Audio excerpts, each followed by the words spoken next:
Assalamualaikum warahmatullahi wabarakatuh.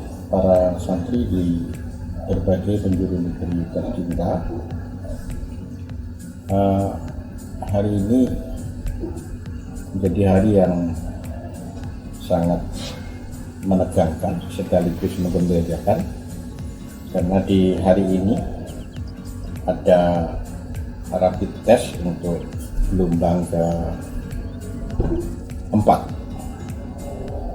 Kita berdoa moga-moga tidak ada santri yang reaktif kemudian kembali ke pesantren dan keadaan sehat. Mengembirakan karena kedatangan alumni yang istimewa, karena yang pertama, alumni ini sudah agak lama berkunjung ke pesantren.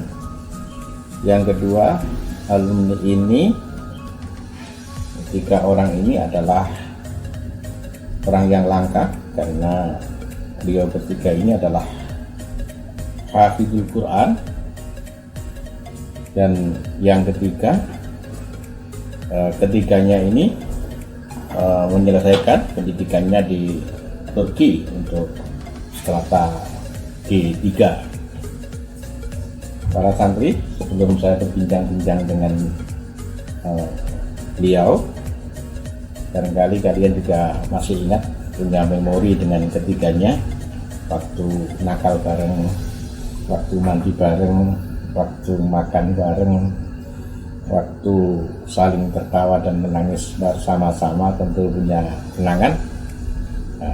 Nanti kita bincang-bincang dengan beliau bertiga. Baik, jangan lupa like, subscribe, dan share ke media sosial yang lain, Twitter, Facebook, Instagram, dan lain-lain. Kepada yang sudah subscribe, saya sampaikan terima kasih. Moga-moga vlog baru yang mampir di pintu gawai kalian menjadi vlog yang menghibur, yang memberikan informasi yang positif, syukur bisa memberikan inspirasi bagi kalian untuk menjalani kehidupan dengan penuh semangat, dengan penuh kegembiraan dan optimisme, karena barangkali hari ini banyak hal yang tidak mungkin, tetapi dengan kesungguhan, dengan terus berikhtiar, dengan terus berdoa kepada Allah, saya pikir tidak ada sesuatu yang tidak mungkin. Ketiganya ini barangkali waktu dulu juga tidak mungkin bisa pergi ke negeri Kekaisaran Utsmani, tapi nyatanya beliau ketika 4 tahun tinggal di sana, sehingga ketiganya bisa menguasai bahasa Inggris, bahasa Turki, dan juga bahasa Arab. Para santri, siapa ini yang namanya Rohman Hanafi?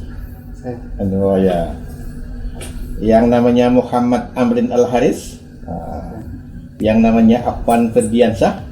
Assalamualaikum warahmatullahi wabarakatuh. Waalaikumsalam warahmatullahi wabarakatuh. Rohman Hanafi, tahun berapa kalian keluar dari Al-Amanah?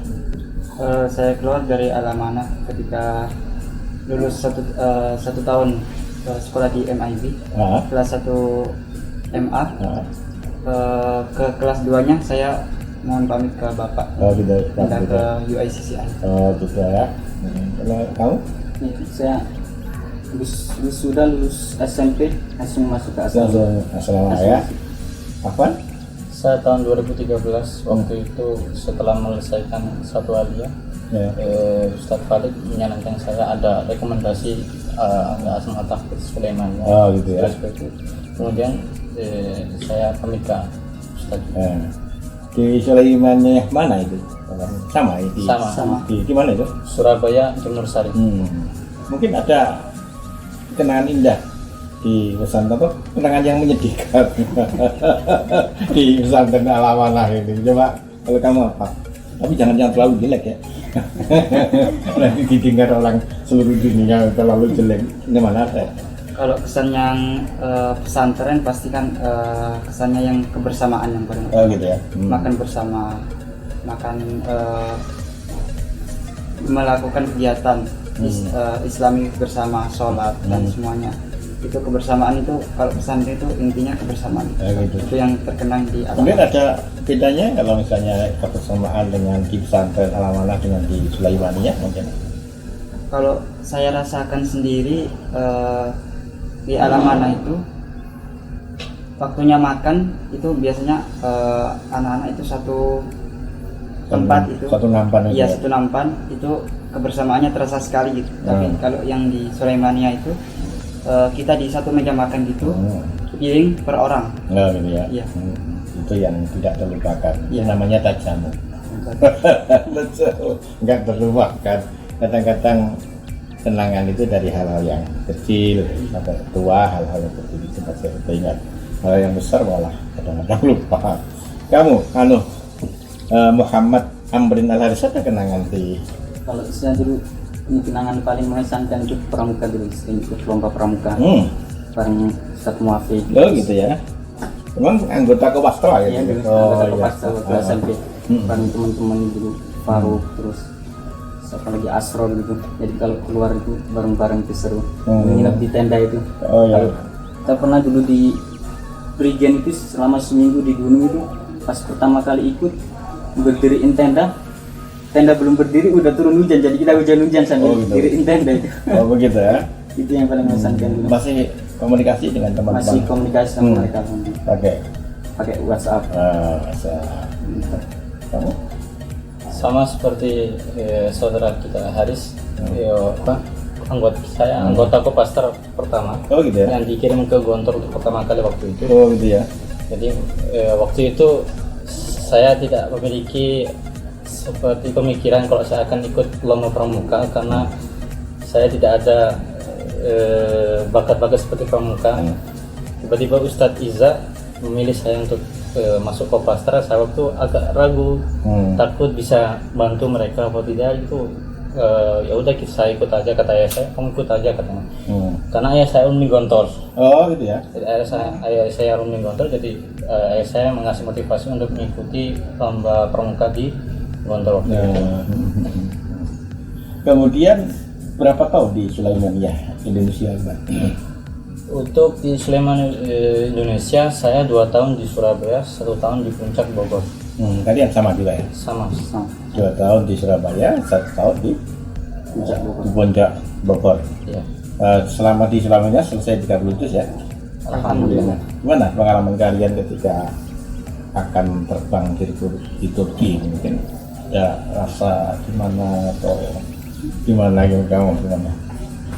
Setelah menyelesaikan tahfidzul Quran, kapan kita berangkat? Kapan berangkat gitu kan? Pastinya ada penantian yang besar gitu di dalam hati. Jadinya pengen berangkat, kapan nyampe sana gitu. Ingin melihat Turki itu gimana gitu. Kata orang-orang bagus, kata teman-teman juga gitu. Jadinya pengen realitas. Gitu ya. Terus itu ke Turki itu naik pesawat pertama kali atau sudah kesekian kalinya? Kalau saya pertama kali. Oh pertama kali ya? Pertama kali naik pesawat langsung 11 jam non-stop di atas. 11 jam sampai dengan sini Mekah hampir lah. Hampir, kalau Mekah hampir 10 jam lebih sedikit lah. 11 jam ya? Nggak mabuk, nggak pusing, nggak bisa tidur nggak di pesawat? Jadi bisa tidur di pesawat. Oh bisa ya? Ada semua lengkap, ada selimutnya, kalau makan juga dikasih 2 kali. Ya kalau makan pasti. Barangkali belum pernah naik pesawat, bingung. Berarti itu pertama kali naik pesawat. Kalau antum? Ya alhamdulillah waktu itu ayah saya maksa saya naik pesawat dari Jakarta ke Surabaya, ketika pulang dari Bogor itu. Jadi paman saya jemput dari Bogor, ngantar ke bandara, dari bandara langsung ke Juanda sih. Itu yang pertama kali. Jadi berarti ke Turki ini sudah kesekian kalinya. Jadi nggak kaget ya. Kemudian sesampainya di Turki, kira-kira apa yang kalian lakukan kemarin? Yang sesuai dengan jadwal. Kira-kira apa yang kalian lakukan? Mungkin setelah sampai di Turki jadwalnya gini. Waktu awal-awal kita nyampe di Turki, para asatid kita tuh mengelilingi, yang mengajak tur sekitar Istanbul dulu, ziarah kepada di sana ada sahabat siapa namanya itu, yang memberikan rumah kepada Rasulullah pertama itu Ayyub al-Ansari. Ayyub al-Ansari. Dia dimakamkan di sana karena ada waktu perang pertama Konstantinopel, perang salib pertama beliau syahid di sana. Jadi ke ziarah ke makam beliau, kemudian makam Sultan Fatih Mehmet yang menaklukkan Istanbul, kemudian para wali-wali di sekitar Istanbul. Di sekitar Istanbul, berarti diajak ziarah sekaligus untuk adaptasi, sekaligus untuk memotivasi kalian bahwa di Istanbul itu banyak orang-orang besar ya, termasuk Abu Ayyub al-Ansari, orang yang memberikan fasilitas rumah ya pertama ketika unta Nabi berhenti di rumah itu ya. Kalau kamu ya, kira-kira apa yang waktu itu kesan di turun pertama di negeri Turki ini? Turun pertama dulu sih ya, pemikiran udah jauh dari orang tua. Nggak pakai nangis itu? Alhamdulillah. Udah kerasin di amanat dengan pada SMP. Barangkali minta telepon orang tuanya, tolong Pak sambangin. Ya waktu itu ya alhamdulillah kakak-kakak yang jemput kita, yang senior kita jemput kita langsung mengasih wifi buat HP-nya hubungin orang tua kalau kita udah sampai di Istanbul. Jadi waktu itu kakak senior kita langsung kasih wifi, kita hubungi orang tua langsung telepon. Saya bilang saya di jalan nggak bisa nelpon, saya chattingan aja waktu itu. Saya agak berat di hati, ya udah nggak apa-apa gitu. Gitu ya. Soalnya waktu wisuda dari tempat Jakarta itu yang datang cuma ayah saya. Orang tua seperti nenek dari ibu saya nggak bisa, pengen datang cuma kan udah tua ya, ayah saya nggak ngasih izin. Mending ibu di rumah aja katanya. Udah akhirnya cuma ayah saya datang. Kalau kamu gimana? Ada kesan ketika mendarat pertama kali di bumi Turki? Apakah tanahnya merah atau tanahnya hijau? Kesan pertama kali mendarat gimana? Kalau saya berangkat ke Turkinya kan dibagi menjadi 3 gelombang. Ya. Mungkin Afan sama Haris gelombang pertama. Saya gelombang ketiga. Hari ketiga itu 4 orang laki-laki, yang lain putri. Putri. Iya. Ketika mereka udah berangkat duluan, mereka upload foto-foto gitu. Saya sama teman-teman yang masih belum berangkat di Jakarta, gini Turki ternyata. Kapan segera berangkat gitu. Ketika udah berangkat di sana, oh iya ternyata Turki itu indah seperti yang mereka katakan. Memang indah ya. Iya. Pernah ke pedesaan Turki? Pernah. Gimana suasana desa-desa di Turki? Ya seperti nggak jauh beda dengan Indonesia, bedanya mereka kalau pertanian tuh pakai traktor semua. Sudah modern ya? Iya. Kemudian kalau habis panen mereka pasti ada syukuran bareng-bareng, 3 kampung jadi satu, doa bareng-bareng gitu. Gitu ya. Waktu itu saya sama Aris kan waktu di Turki kan satu kota, di kota Izmir. Teman kita orang Turki, emang kita udah ikut acara ini untuk syukuran habis panen gitu katanya. Kita datang ke sana kaget, saking pelosoknya, kartu HP kita nggak ada sinyal. Gitu ya. Tidak ada layanan di sana. Karena di tengah-tengah gunung dan hutan. Gitu ya. Terus komoditas yang banyak di tanah itu apa? Kebanyakan gandum ya. Nasi nggak ada nasi. Nasi ada, cuma termasuk yang mahal. Mahal ya. Iya, jadi sering kita makan tuh nasi gandum. Gitu ya. Ya paling mentok 1 hari 1 kali nasi putih. Gimana? Pertama kali nggak mengalami trauma lidah. Terus dari lidah yang biasa berat, kemudian jadi apakah melet gitu ya? Ya alhamdulillah waktu itu saya sebelum berangkat ke Turki saya udah punya niat apa aja yang belum aja saya makan semua. Kalau nggak gitu saya nggak bisa hidup di Turki. Gitu ya. Tapi berapa lama antara kalian mendarat kemudian masuk di sekolah di sana? Ada satu minggu, 1 bulan. Soalnya waktu 1 minggu agak dikosongin, terus 1 bulan full itu kita kurang tahu asalnya si Rahman karena kita beda kota. saya sama Arif itu 1 bulan belajar bahasa Turki di Gembleng bahasa Turkinya, karena waktu di puncak itu kita udah belajar bahasa Turki dari grammarnya doang, tinggal praktiknya. Waktu di Izmir itu kita 1 bulan full di Gembleng sama pengajar Turki. Oh, lo tulis di sekolahnya pakai bahasa Turki ya? Iya. Kita baca kitab kuning, itu mengartikannya pakai kalau dalam bahasa orang Jawa itu Osman aja, maksudnya Turki, pegonya orang Turki. Oh begitu ya? Ya. Jadi tempat kalian kuliah jauh ya? Atau sama di satu kampus? Saya dulu sama ada satu asrama. Apa itu asrama apa? Sama Sulaiman, jadi asrama. Oh Sulaiman Ya. juga? Sulaiman itu udah di semua negara, hampir semua ada, kecuali beberapa negara yang ya istilahnya politiknya atau konfliknya jadi belum bisa buka, seperti Myanmar atau mana itu Israel. Ya, seperti itu kita belum bisa buka. buka. Ya, gerakan pendidikan internasional ya. Terus Sulaiman itu gimana sejarahnya, barangkali kamu tahu? Apa itu kok sampai bisa membuat sebuah lembaga dunia untuk pendidikan, bahkan di Indonesia ada beberapa asrama itu.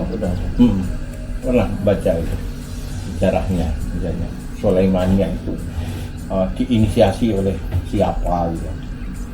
Jadi pendiri, istilahnya pencetus Sulaimania sendiri itu namanya Sulaiman Hilmi Tunahan. Jadi beliau dulu pas waktu masa Osmania, jadi ada satu presiden Turki pertama, mungkin. Ya. Kalau presiden Turki pertama Atatürk ya? Iya, Mustafa Kemal Atatürk. Nah itu orangnya itu merubah Osman Reja, yakni tulisan-tulisan Turki kuno yang berupa pego Arab, pego Turki, tapi dalam bentuk bahasa Arab. Itu dalam 1 hari 1 malam dirubah sama presidennya itu menjadi huruf Latin. Jadinya orang-orang ulama pada zaman itu langsung seketika bodoh seketika. Di waktu di situ masa-masa sulit, azan itu nggak boleh bahasa Arab. Iya betul. Kemudian tentang Al-Quran, tentang itu nggak boleh diajarkan. Yang ngajar itu langsung dipenjarakan. Di situ Ustadz Sulaiman Hilmi Tunahan ini, bagaimana caranya anak-anak kita atau generasi penerus kita itu biar bisa menghidupkan Al-Quran gitu. Jadinya Ustadz Sulaiman ini berinisiatif mengajarkan ilmu Al-Quran dan ilmu agama yang lainnya itu secara menyelinap secara sembunyi-sembunyi di gerbong kereta, di perbukitan yang nggak ada penduduknya, seperti itu. Hingga sekarang alhamdulillah mungkin barokahnya itu sekarang udah internasional. Sulaiman ya, Turki mengalami kehidupan yang luar biasa, pernah jaya di Turki Utsmani, kemudian pernah mengalami seperti yang kamu ceritakan tadi ketika kekuasaan Kemal Pasha itu, dan sekarang Erdogan luar biasa. Kemudian Sulaimaniyah ternyata sekarang sudah tumbuh di berbagai dunia termasuk Indonesia, dan kalian menikmati wakaf dan ide brilian dari orang yang luar biasa. Hanya bacakan pada beliau ya. Semoga apa yang beliau rintis menjadi amal jariah untuk beliau dan juga kemanfaatan dan hikmahnya untuk kita. Baik, jadi pendidikannya di sana 4 tahun di Sulaimaniyah itu. Iya. Pelajarannya begitu. Jadi kan pelajaran bahasa Turki. Berapa lama itu kalian belajar bahasa Turki? Untuk asrama saya sama Arif 1 bulan. Ya semua grammar udah kita ulangi lagi 1 bulan. Kemudian 6 bulan pertama karena waktu di puncak kelasnya Haris lebih tinggi dari kelas saya. Jadi Haris sudah tinggal prakteknya doang. Saya juga ngerewani grammar udah praktekkan, jadi agak kurang. Jadi saya 6 bulan pertama itu saya selalu dengar omongannya orang Turki gimana mengobrol, orang Turki gimana mengucapkan huruf-hurufnya. Karena dalam bahasa Turki yang susah itu ada huruf tipis. Jadi seperti ada 2 huruf O. Kalau O nya nggak ada titiknya baca O, kalau ada titiknya 2 dia jawabnya E. Apa? E. Itu ya 6 bulan pertama itu saya tuh belajar di situ susah. Nah, gimana cara mengucapkan, terus grammar ya, supaya orang Turki cepat paham itu gimana juga. Orang Turki ngomongnya kan cepat-cepat juga kan. Jadi ya itu 6 bulan pertama saya cuma mendidik jadi mustami. Jadi kalian kan belajar 3 bahasa. Kalau Turki oke lah ternyata. Kalau bahasa Arab dikuasai di mana? Bahasa Arab Di asrama juga. Di Asrama di Indonesia. pesantren Al-Amanah nanti. Oh, juga di asrama. Kalau bahasa Inggris? Sama juga di sini. Gitu ya. Tapi di sana lebih banyak menggunakan bahasa Arab. Bahasa Turki. Bahasa Turki ya. Tapi berguna juga bahasa Arab ketika belajar di Al-Amanah, berguna untuk membaca kitab, mengartikan. Ya, paling enggak walaupun tidak banyak ada gunanya ya. Iya. Baik.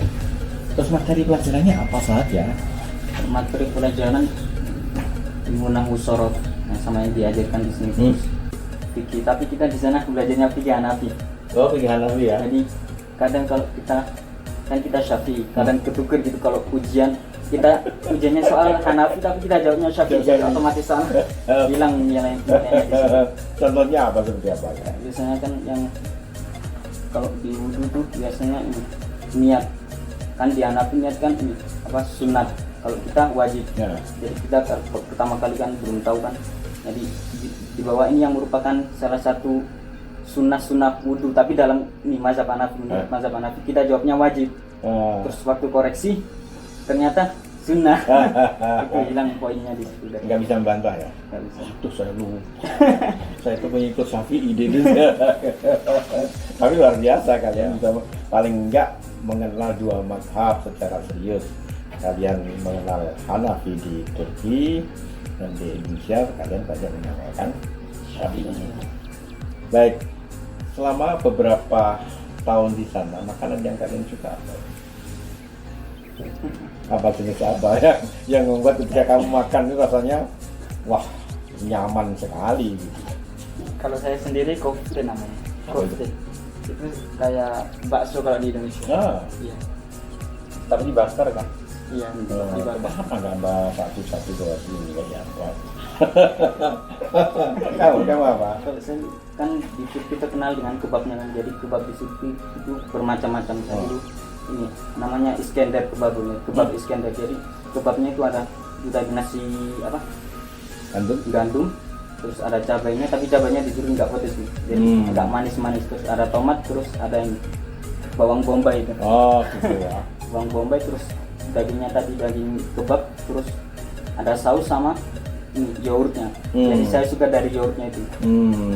Karena ada yogurtnya saya jadi suka. Setiap hari makan kalian seperti itu. Kalau yang makan rutin apa? Kalau makannya Biasa. kalau makannya spesial biasanya hari Kamis malam Jumat. Makan malam itu. Kalau untuk setiap hari ya mungkin makaroni yang dikasih warna apa dimasak pakai saus gitu, terus seperti kacang Arab, terus kacang kedelai diolah gitu, jadi dijadikan kayak sup gitu. Jadi seperti itu. Kalau yang spesial itu seminggu sekali. Kalian dapat uang saku dari asrama? Dapat uang saku. Berapa kalau untuk Indonesia ukuran Indonesia? Ukuran Indonesia dulu pertama kali 300.000 setiap bulan ya? setiap bulan 300.000, tapi alhamdulillah Cukup ya? soalnya kan dari Makan sudah ada? makan ada 3 kali sehari, terus wifi ada, mesin cuci ada, listrik, air, Semua Jadi ya, 300.000 itu hanya Uang jajan Jadi doang. uang jajan kita. dan Misalnya. 300.000 itu juga untuk jajan itu ya ya bisa ya untuk beli apa Cukup banget. oh, gitu ya.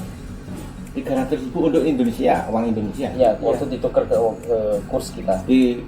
Kalau di kurs sana 100.000 itu jadi berapa? Apa nama uang Di sana itu namanya lira. Oh lira, banyak lira ya. Ya, 1 liranya 2.000 ya sekarang. sekarang 2.100.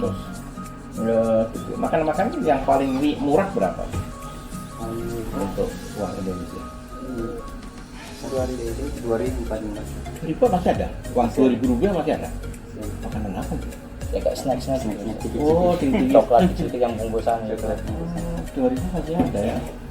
Karena negara yang luar biasa itu. Dari jauh kan luar biasa. Tapi kehidupan masyarakatnya enggak bagus ya. Misalnya secara hubungan masih familiar. Katanya kalau di negara Eropa dan Amerika juga sangat individu itu. Kalau di Turki gimana? Ya alhamdulillah mereka kalau awalnya kalau bukannya asal kenal, kalau sesama Islam pasti mereka assalamualaikum waalaikumsalam. Kita keluar dari masjid, assalamualaikum waalaikumsalam. Bahkan kalau ketika setelah sholat pasti mereka mengucapkan gini. Ada kebiasaan dalam dialog mereka ada kebiasaan seperti ketika orang lagi bekerja atau melakukan sesuatu mereka kolai sih maksudnya semoga Allah memberi kemudahan. Terus orang lagi sakit, get me all soon, bilangnya semoga lekas sembuh. Kemudian ketika habis sholat, Allah kabul ailesin, semoga Allah mengabulkan. Jadi selalu ada ucapan-ucapan seperti itu. Jadi kita terbiasa dengan doa-doa setiap hari. Gitu ya. Sudah adat mereka gitu. Apakah adat itu baru sekarang pemerintahan Erdogan ini atau sejak sebelumnya? Sejak zaman Osman pertama kali ya. Sejak masih hidup ya. Tradisi masih dilanjutkan sama masyarakat. Iya, ini pelajaran penting buat kita. Memang apapun tradisi yang baik itu memang dilestarikan dan dikembangkan. Kemudian kalau tempat-tempat yang paling favorit buat kamu, yang membuat kamu bisa menghilangkan rasa jenuh, menghilangkan rasa kangen dengan Indonesia itu apa ya? Biasanya kamu nyawa masjid mau enggak lah. Tapi kan ke diskotik ya enggak lah. Tapi masih ada diskotik ada di sana ya, cuma mungkin dikumpulkan jadi satu tempat. Gitu ya. Jadi nggak setiap tempat ada. Tempat apa yang biasa kamu membuat kamu itu stres, terus mau nyepi, kira-kira gimana yang membuat kamu?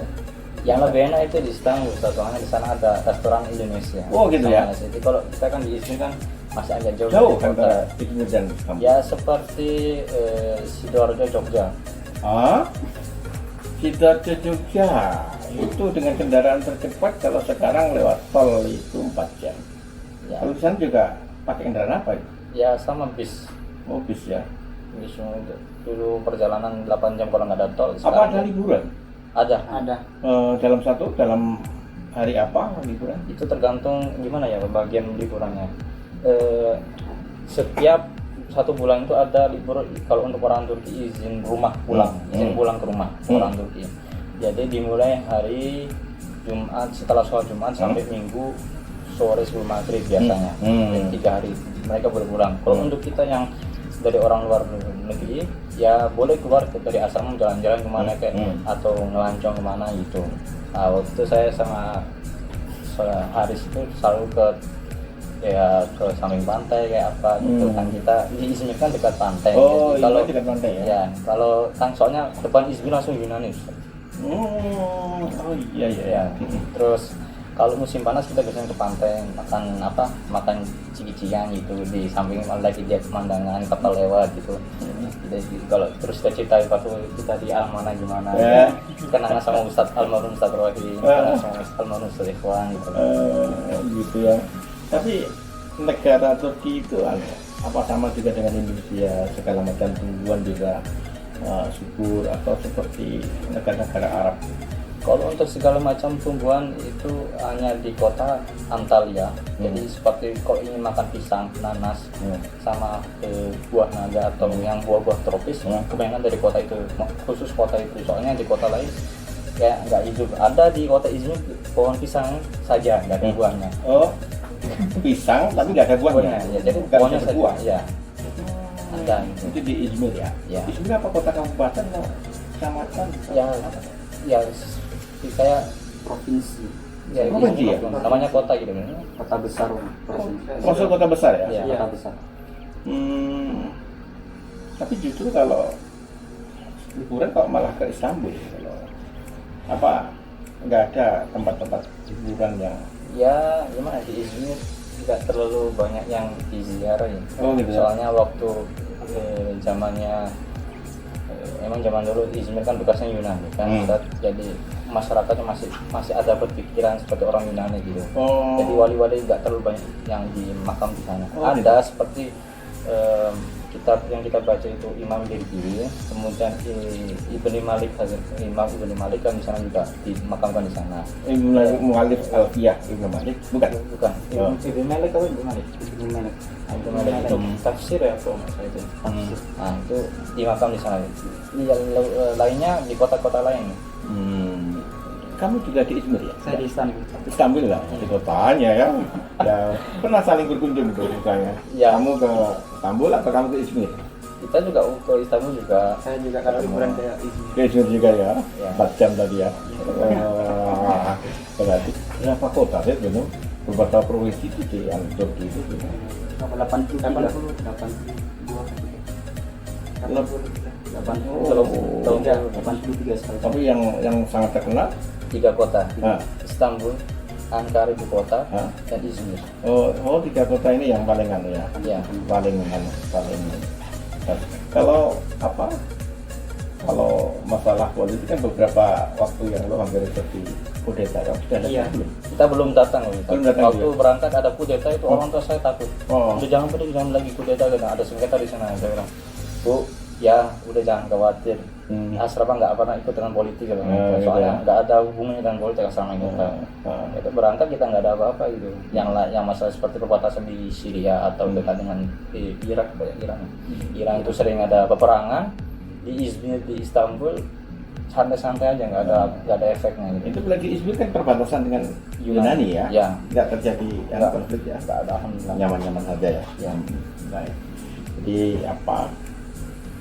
Ya, kalian mendapatkan pengalaman yang luar biasa, bukan hanya sekadar hafal Al-Quran, tapi kalian mendapatkan karunia untuk menjelajah sebagian dunia, yaitu ke Turki. Kemudian ada wisuda untuk pendidikan kalian di sana. Ada. Jadi setelah menyelesaikan, kamu diizinkan pulang begitu atau wisuda, terus gimana prosesnya perpulangan? Jadi untuk proses pendidikan biasanya kan 4 tahun. Cuma untuk kita berdua disingkat jadi 3 tahun.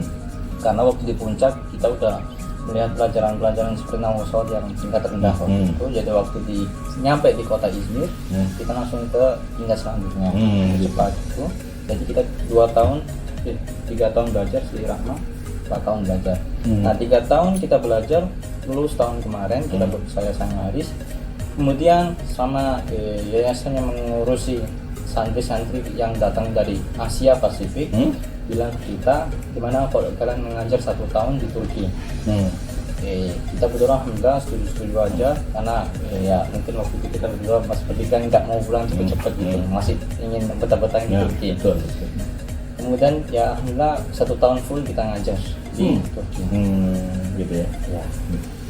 Baik, sekarang setelah kalian menikmati pendidikan di Al-Manah, di Sulaimania, kemudian di Turki, kira-kira pesan apa yang ingin kamu sampaikan kepada adik-adik kalian yang masih ada di pesantren? Karena memang maksud dari podcast ini adalah agar adik-adik kalian menerapkan siswa sekaligus dapat pesan dari kalian. Apa kira-kira yang ingin kamu pesankan kepada adik-adik kalian? Kalau saya untuk adik-adik semua, semangat belajarnya, kemudian jangan putus asa, karena kalau seseorang itu belajar pasti kan belajar kan dari kalimat besar kan ta'alluq. Itu kan menggunakan itu takalluf, artinya kan mengandung makna yang berat. Jadinya meskipun belajar itu berat, tetap semangat, pasti ada di ujungnya itu pasti ada tujuan yang besar gitu. Jadinya jangan pernah putus asa, tetap semangat belajar. Terima kasih. Kalau saya buat adik-adik kelas teman-teman, ya sama semangat belajarnya, dan kamu saya tidak ada yang tidak mungkin dunia.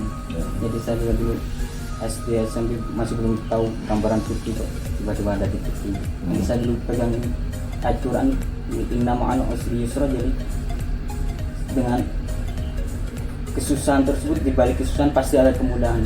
Dan saya dulu kalau ada kesusahan saya sabar-sabar terus, insya Allah masih ada kemudahan. Terus saya dulu pegang kata manjat wajah itu, jadi saya terus semangat buat adik-adik kelas ini, sabar terus, semangat terus. Iya. Terima kasih. Kalau untuk saya, ingin saya sampaikan pada adik-adik, setelah melakukan apa yang kalian inginkan, segera bertawakal kepada Allah. Insya Allah yang terbaik akan diberikan oleh Gusti Allah. Para santri, demikian podcast kita dengan teman-teman kalian bisa mencoba membongkar memori. Nah, sudah ingat belum tiga teman kan baru bisa 4-5 tahun, saya pikir masih 4-5 tahun ya berpisah dengan teman-teman kalian kira-kira Ya, 5 tahunan ya. 5 5 tahun ya. Jadi kira-kira masih ada memori lah ya dalam hal apa. Nah, terima kasih ya kepada kalian, dan ucapkan selamat dan doa semoga ini adalah keberhasilan pertama, dan semoga Allah memberikan keberhasilan selanjutnya.